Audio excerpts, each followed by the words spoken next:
Yun mga boss, ito na nga pala yung part 2 ng pagpapaandar natin sa motor na to na natambak at binili natin ng 3K. Tapos bibigyan muna natin ng kapirasong montage yan mga idol.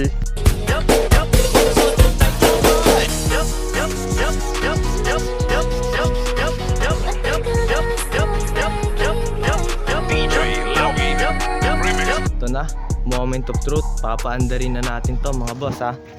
Tetestingin natin kung one click. Ito mga boss, susian natin and so siya masusi na. Testing kung one click. Ay, agoy mga boss. Yun o, paldo, may ilaw ang taillight. Lasing minor eh, tetestingin natin pailawin yung signal light. Yun mga boss, paldo, gumagana pa.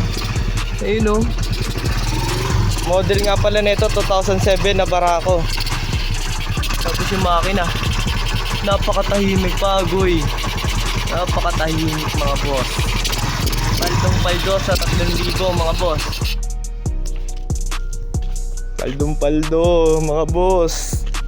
3K, napakatahimik ng makina. At ang linis, walang bukas mga boss. Yan o, talagang kinalawang lang mga boss.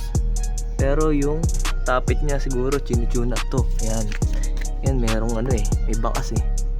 Yan mga boss, ito lang napalitan namin dyan. Yung lining lang mga boss. Ayan o, 2008. Tapos ganito yung kulay ng muffler mo. Agoy, napakaganda. Sariwang sariwa ang makina. So ayan mga boss, papatesting natin. Papaandarin natin. Yun o, one click o.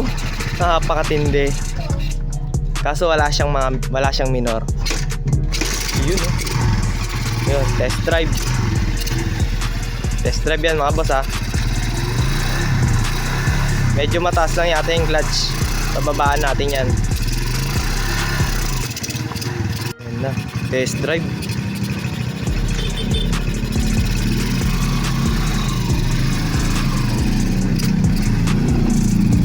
Napaandar din. Yun o, may ilaw yung likod. Goods to goods. Kaso namamalya. Yun lang. So yun lang para sa part 2. Peace out.